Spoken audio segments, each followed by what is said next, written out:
Well, hello everyone and welcome to our life story videos. Now today we've got a very special guest. She's musical, she loves to cook, she loves animals, she feeds them just a little bit too many treats. She's produced 5 amazing children. Yes, you've guessed it. Our special guest today is my mother, Mrs. Maureen Flynn. Please welcome Mrs. Maureen Flynn.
Mum, firstly, let's go through from your life.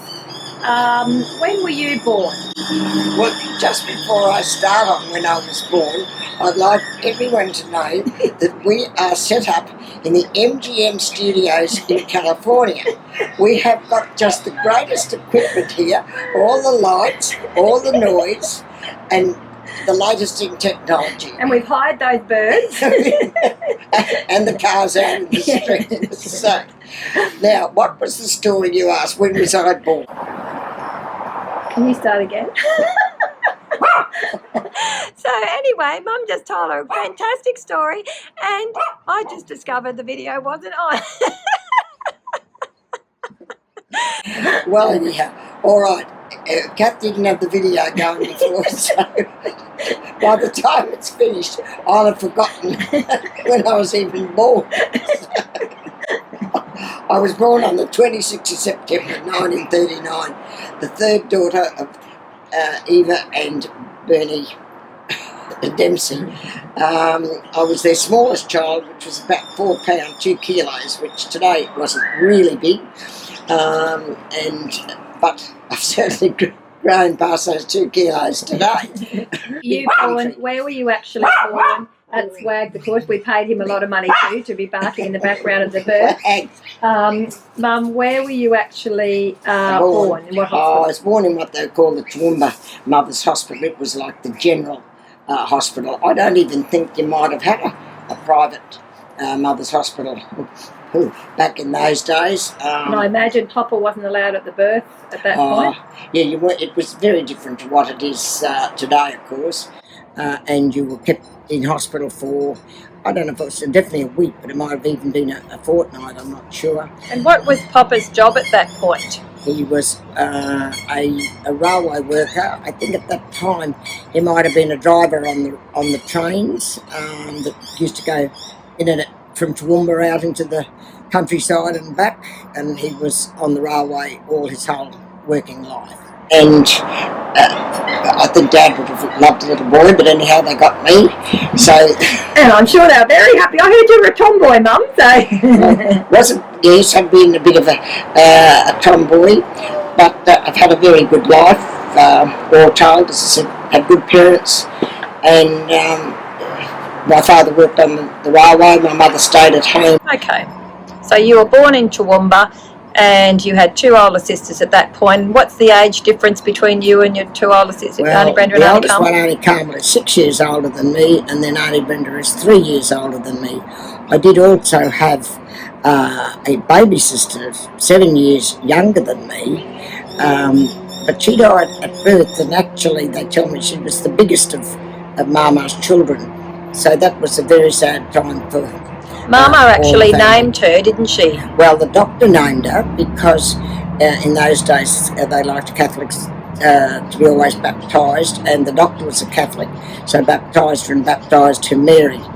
Now, I never knew a great lot, but when Mama was before she died, she had told Auntie Carmel on her gravestone she always wanted Mary's name on it, because the very sad part about it was she never was allowed to see the baby. Yeah, that's amazing, And Mama come out in the most dreadful rash, and I think it was only, we never ever used perfume soap in our place after that. We only could use what was called sunlight washing soap, because Mama had to be bandaged up and everything. And Auntie Carmel looked into it and couldn't find where our baby sister was buried, and eventually found out that whoever died the day that she was born, she was put into their coffin with them. So Wow. that was the sad part in Mum and Dad's life. Not as much for me, because I didn't remember it.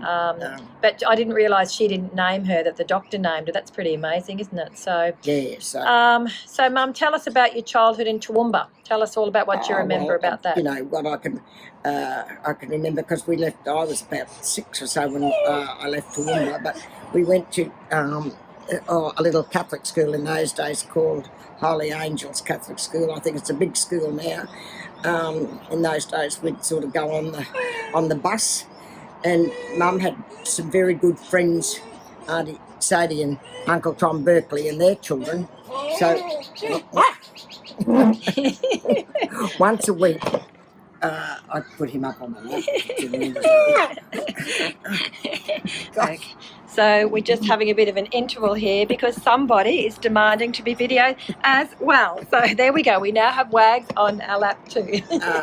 So every Wednesday afternoon, we would get dropped off at the park. It was called Queen's Park. And Auntie Sadie would come with her children, and Mum would come with us, and we would all play in the park, and they'd always bring afternoon tea. And our treat on the way home, there was a shop that we passed, and in those days you never got ice blocks like you get today. They used to have like a homemade ice block, so we'd get a penny ice block on the way home. And that was a great thing. So who's Auntie Sadie? Oh, she was a good friend of Mama. She was a good friend. Then Mum's sister, Auntie Sheila, who was very close to us, because she had no children and her husband was in the war.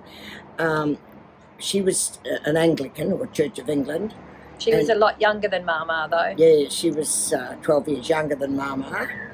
And she used to take us to what was called the Girls' Friendly Society at the Anglican Church. I think that might have been of a Saturday afternoon. It was something so tiny bit like the guides of today, or it was even like a youth club type of thing. And we really, really enjoyed that. My father, because we never had a car, he would never miss Mass ever, and he was a shift worker, and Mass was 6 o'clock, and in Toowoomba on a winter's morning at 6 o'clock it was freezing. So he would double one of us on the bike up to St James Cathedral in Toowoomba, or Holy Name Catholic Church also in Toowoomba. I can't think if others rode their bike, or if it just he took that one particular child. I was just going to say that, because how did he double 3 children? But no, he didn't double them, but I have a feeling then the others just went to Mass with Mum later in the day, but the child who went with Dad would have had to go to Mass again. I can't remember that so much. Did Mama ride a bike too? No, Mama never rode a bike. So she walked everywhere? Mama walked everywhere, or went on the bus, but buses weren't as frequent as what they are today. So no, that's why I think Mama lived till she was 97, because she always had to walk everywhere. We had a very good friend, which Auntie Carmel and Auntie Brenda would let, was named Auntie Laney Hansel. She never married, but she worked in a shop in Toowoomba called Adams's Cake Shop, and it was always a very special treat if we were ever in town, which was not much. We'd go into the cake shop, and Auntie Laney would always give us a lovely free cake. Today that's not as great, because everything's so get everything so easy today, but in those days, Mm. that was a very, very special treat. So you wouldn't have had phones, or did you have a TV? What did you have in the house back then in No, Toowoomba? we had an old wireless radio, whatever you like to call it, and I can remember, though this was probably more in Mackay, we'd always listen to, there was 2 serials. There was The Search for the Golden Boomerang, and there was Martin's Corner. And then later there was another funny one, Dad and Dave, and that was our entertainment. At night in Toowoomba, we had the hot wood stove, like Uncle Chris is going to get in this place that he's Yeah, it's fixing. exciting, isn't it? We always knelt around that stove of a night time and said the rosary. Mama hadn't been a Catholic, she turned for Dad, but she was a great person. What else in Toowoomba? Grandma. Winnie here My too, wanting a grandma cuddle. lived down the road, not that far from us, and I think Mum had a dog that if she put something in the dog's mouth, he would carry it all the way down to Grandma's. So that was, when you say grandma, that was Mama's mother? Mama's mother. So yeah. her name was Nellie Bull. No, Grandma Bull. Grandma. She was never known as Nana. What was her first name though? Nellie. It was Nellie, yeah. So Yeah. it's Nellie Bull was Mama's mother. So Mama's Yeah. father wasn't alive? No, Mama's father died when Auntie Carmel was about 3. I don't know if his was a heart or with a... We'd have to find out. Somebody got bitten by a redback spider, but I don't know if that was him or not. But I never knew him at all. I only knew Grandma. And my dad's mother died on my 3rd birthday, and we never knew his father. But Dad had all those brothers. Dad was one of 6 boys. None of the other boys married, so I can remember going down to their place in Brisbane for holidays, and it was a bit funny because it was all these bachelor boys that would sort of have to be looking after a couple of girls for a few days. That would have been entertaining. So Mama's family were in Toowoomba, but Poppa's family were in Brisbane. Yeah. And then Mama's, how Mama met Poppa, her Grandma Bull took in a couple of boarders. I think it might have been, I'm not sure. Oh, no, it was before the war. But anyhow, and Dad, or Poppa, had been sent from Brisbane to Toowoomba to work in the railway, and he needed some accommodation. And somehow or other he come to live at Grandma's, and that's how he and Mum. And in those days, it was really, really a bit controversial because Dad was a very good Catholic, and Mama's father was very high up in the Masonic Lodge. And in those days, Masonic people and Catholic people weren't really, really happy with each other. So Grandfather Bull gave Mama away in the Catholic Church, but then the Masonic people never respected him as much as what they did before. Wow, so that would have been very tough for him. It was a very, very tough thing for him. I wonder if there was ever a thought of him not giving Mama away because of that, or I wonder if that had ever been in question, that he wouldn't give Mama away in the Catholic Church. Well, no, they did really love Dad. I think Grandma and Grandfather Bull really did love my father. We're just talking about Mama's father. What was his name? Victor Roth Bull. Victor Roth Bull. And actually, Mama's parents came from England, and The year the Titanic sank. The year the Titanic sank, and I always remember Mama talking about that because she was on the boat and she talked about the pawpaw that they'd picked up. Is it Cape Hope? Was it? Cape Town or one of those. Yeah. In South Africa, and the memory of coming into Australia and seeing houses on stilts. So why did Victor and what was Mum and Nellie, that was Mama's parents' names, why did they leave England? Well, basically, her dad was a saddler. And That's Mama's dad, so that's Victor. Yeah. And in the early days, of course, over in England or overseas, there weren't the motor cars or things like that. So horses, that were the main forms of transport. And if you look into the wars and that, there was a lot of horses and so forth. So as motor cars started to be introduced, well, the jobs as saddlers started to get a bit rarer. So I think they felt that there was a better place in Australia because there was still quite a lot of horses. Now, I think he was a saddler in Toowoomba. I don't know whether he did work in the, what they called them in those days, the psychiatric hospitals, which Mama, Auntie Sheila and Uncle Neville all ended up working as Because nurses. didn't he did his nursing because there was not as much work? Because he did fine saddlery in England and then it wasn't as fine in Australia? Yeah, that may have been it. And then they worked in, as I said, what we call the psychiatric hospitals.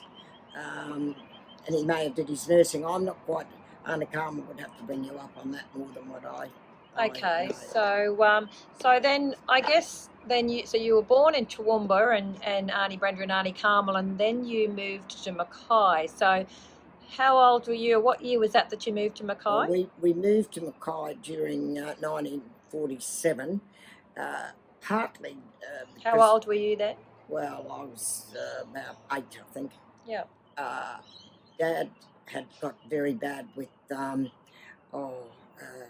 not asthma, but bronchitis and so forth, and Mackay was to be a warmer place. So we transferred to Mackay, and Dad, to do that, took a cut in his job, and he actually worked in Mackay for a year before we could go up. Now, it's strange, there's so many vacant houses today. In those days, you couldn't buy a house. We had a lovely little home in Toowoomba, not flash, but then when we went to Mackay, he had to rent us one. Just stop for that. Mum, what was the address of your house in Toowoomba again? I know we've been there, but... 10 Listohan, Listohan Street, Toowoomba. Because I think it's still there. The last time we visited it was still there, wasn't it? Yes, and Grandma's nice little brick house. Place was in Ruthven Street, where the Moffat Hotel is, and the Moffat Hotel is still there, and Grandma's house is the car park of the Moffat Hotel. So her house is gone, but it's the car park. It's the car park. And that was quite close to your house where you Yes, it wasn't that far at all. Yeah. Okay. We could easily. The one thing I do remember when we were in Toowoomba, when Auntie Cathy was just saying about close, we were very close to where they baked the bread. We just had to go down the lane to Studley's, to the bakery, and Wags. Wax, stop it. Okay. And so sometimes we'd be sent down to get a half a loaf of bread, and by the time we'd come home, we'd say we'd picked all the middle, and there was mainly only crust left. We'd get into trouble, but the bread was lovely. So it was worth getting into trouble for. Was your grandmother alive when you went to Mackay? Grandma Bull was alive, and she come and stayed with us in Mackay. She died in she died in 1953, I think, something like that. How did she cope knowing you're going to Mackay? Did she cope with that? Grandma coped. She still would have had Auntie Sheila, wouldn't she? She had Auntie Sheila, and then she had her son, Uncle Harry, was in Ipswich. Uncle Harry, unfortunately, had no children, so we've had very little cousins. Auntie Sheila had Merrill, or Auntie Sheila and Uncle Neville had Merrill, and then eventually they had 2 sons. That's all the cousins that we had. That was Vic and Vic and Ian.